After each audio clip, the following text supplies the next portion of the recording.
Hey, I'm Shauna. Welcome to More Good News Only, where we celebrate the stories that uplift, inspire, and bring us together every weekday at 10:30 a.m. and then again at 1 p.m. We are recapping the good news only, the inspiring moments, the feel-good headlines, and the community and local wins that bring a little more light to your day.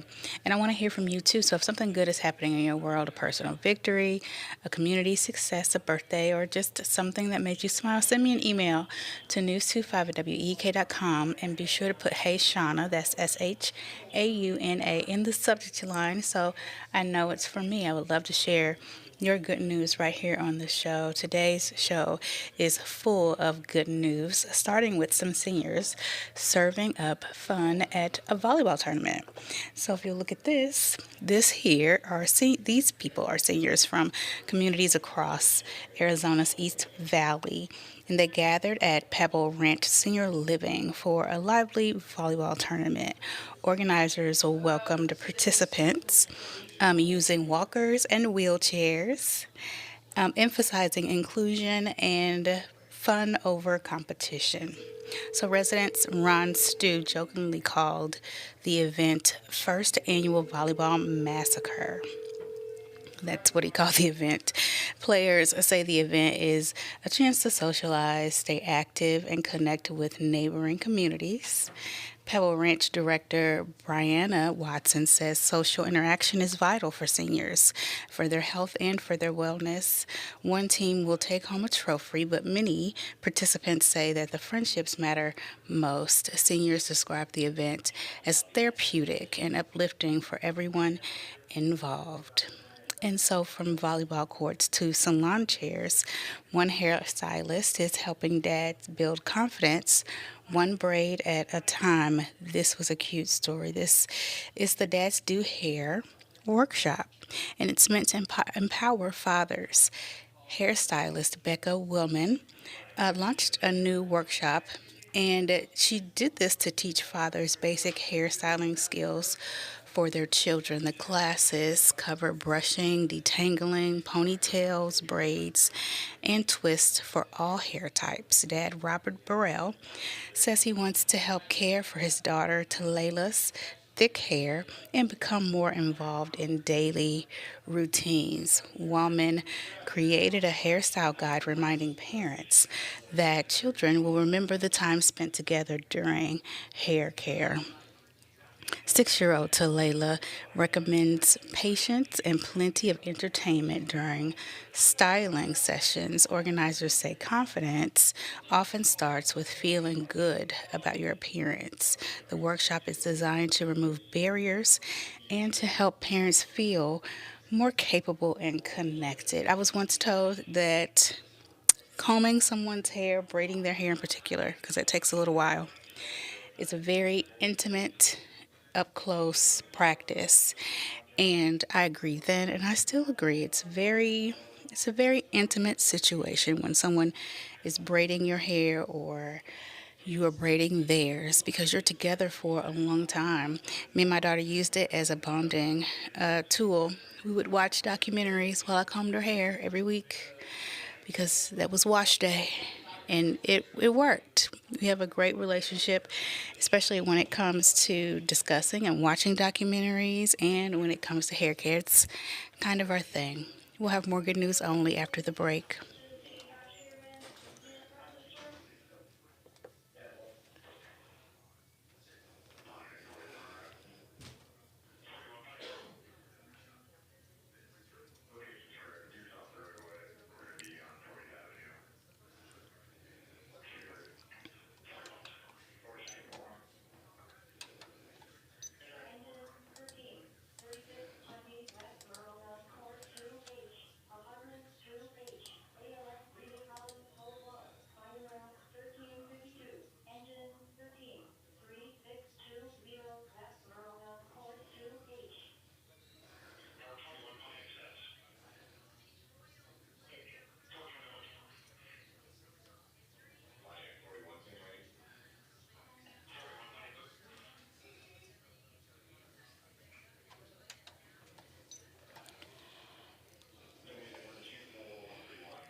Welcome back to More Good News Only. So, a few Argentine fans, soccer fans to be exact, have biked to Kansas City, all the way to Kansas City, not from Argentina, but they have biked all the way to Kansas City over a 9 month time span for the World Cup.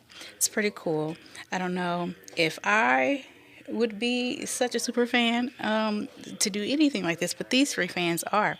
They're from Argentina and they are nearing the end of a 9 month bicycle journey to Kansas City for the World Cup.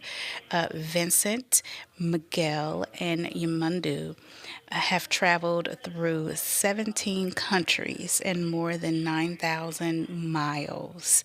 The trio quit their jobs and used personal savings to make the once in a lifetime trip possible. They say the experience has been more about connecting with people and cultures rather than reaching the final destinations. Friends and family back home initially called the journey crazy.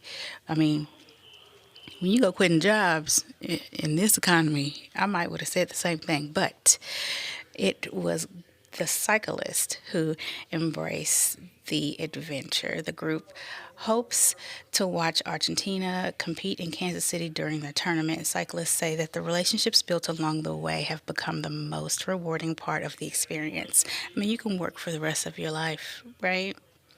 You can, I mean, there's barely any such thing as retirement anymore because people are still working. You can work the rest of your life, but how many times in your life can you say that you biked all the way from Argentina for the World Cup, all the way through all those different countries? I know that this is a big deal. You know, I'm not that into sports. You know how I am. You know, I'm not that into sports. But I know that there are billions of people who are.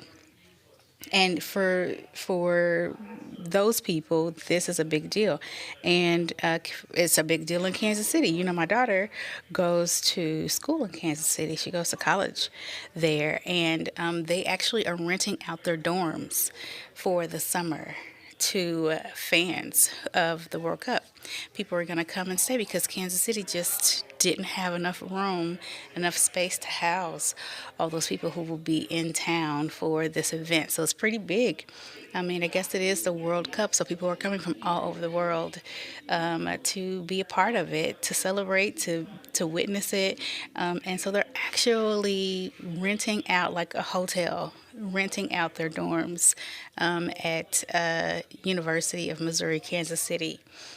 For people who are going to be staying. So this is a pretty big deal. Congratulations to those three cyclists for making it. That was a long journey, and I'm sure it was not the easiest. And the excitement for the World Cup is also inspiring artists in Mexico City. I'm sure you saw that mural just before we cut to the camera. Let me show you that again. Look at that. Isn't that cool? So the story behind this massive World Cup themed mural in Mexico City has earned a Guinness World Record. That's crazy. The 200 square meter artwork is recognized as the world's largest hand painted mural created entirely with brushes. 6 artists collaborated on the mural celebrating Mexico's football history dating back to ancient ball games. This is amazing. Artists completed the mural in under 90 days to qualify for the Guinness recognition. Mexico is preparing to co-host the 2026 FIFA, FIFA, I think that's how you say it, World Cup alongside the United States and Canada. Organizers say the mural symbolizes national pride and the country's deep connection to soccer culture. The artwork has quickly become a popular attraction for locals and tourists. I bet it has. It's very, very, very nice. And a Connecticut middle schooler helps an elderly man in more news. Let me show you that. Look at him. So 12-year-old Jack Gagnon is being praised for helping an elderly man who fell in his driveway and could not get up. Jack spotted Robert lying on the ground while riding home on his school bus. After getting off the bus, Jack immediately rode his bike to help and called 911 when he realized the man needed medical assistance. Now, how long had he been on that ground? And how many others had passed him? Let's hope he was someplace that was hard to see and little Jack happened to spot him. Police say the elderly man had been on the ground for up to 30 minutes before help arrived. His family says Alzheimer's diagnosis is what made the situation especially dangerous. Newington police awarded Jack the Chief's coin for going above and beyond for his community. Jack says he simply did what he felt was the right thing to do. Isn't that amazing? So special. I'm telling you, our kids do wonderful things when we trust them and allow them and teach them, guide them. They do something wonderful with that information. Meanwhile, in Alabama, a tiny zoo bird is getting a second chance thanks to cutting edge dental technology. I thought this was pretty interesting. I thought you'd find it the same. So this zoo bird has received a prosthetic beak, and he's a green Arcadia bird, a Kakaria bird, and he's at the Birmingham Zoo. He is thriving after receiving a custom prosthetic beak that looks like a parrot. But they did a good job because it looks pretty close to natural. The bird lost part of its upper beak following an injury as a young chick. Specialists from the University of Alabama at Birmingham School of Dentistry designed the prosthetic using advanced dental technology. Experts carefully matched the beak's size, weight, and color so that it would not affect the bird's flying or social behavior. Dr. Michael Case says the bird adapted to the prosthetic within just 15 minutes. Zoo staff say that Bogart is now eating, flying, and interacting normally. The collaboration highlights how medical and veterinary fields work together to improve animal care. It is hardly noticeable. And in Massachusetts, rideshare drivers are making labor history. I thought you might like to know about that for all of you who do rideshare. I think there are some change. This change in particular is going to more than likely end up in most of the 50 states. I think this is going to become a thing. Why not, right? We'll have more good news only after the break.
Hey.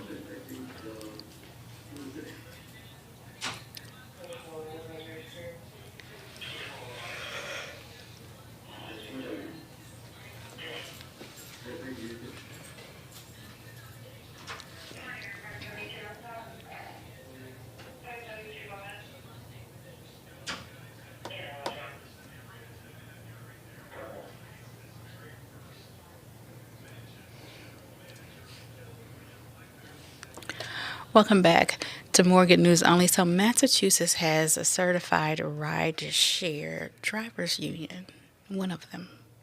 And I say one of them because I think this is probably something that could end up happening in more states. So they have officially certified the nation's first union representing ride share drivers. The app drivers union will collectively bargain on behalf of roughly 70,000 Uber and Lyft drivers statewide. 70,000 in just one state. That tells you how many people across the United States are doing this. And negotiations are expected to focus on pay, driver safety, and protections against sudden deactivation from apps. Drivers secured the right to unionize after a statewide ballot initiative passed on November 2024. Labor advocates say the move could influence similar efforts nationwide. California drivers gained unionization rights earlier this year. Illinois lawmakers are also considering legislation that would grant collective bargaining rights to rideshare drivers. Look at that. And finally, this afternoon, a teenage entrepreneur in Denver is bringing old school country culture back to life. We'll talk about that after the break.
Welcome back to More Good News Only. So, a 19-year-old opened a Western bar in Denver. Let me tell you how he did that. He did it with the help of his father, actually, in partnership. They are more like co founders. 19-year-old Colton Patterson has co founded Broken Bow Western Bar and Dance Hall in Denver's Five Points neighborhood. Patterson opened the venue with his father, despite being too young to legally enjoy a drink there himself.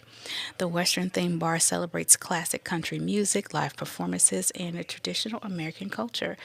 Patterson says his grandfather inspired both his love of country music and the nostalgia Broken Bow brand. The venue grew from Patterson's successful clothing line, which he launched while attending Columbine High School.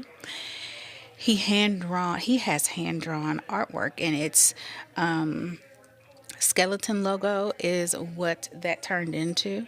And he's gained a huge following online with more than 1 million social media followers. Patterson says the brand represents preserving a culture and lifestyle he believes is fading in America. The bar has already attracted major artists and visitors traveling from out of state. Well, congratulations to him and his father both. What a big, big accomplishment for someone so young.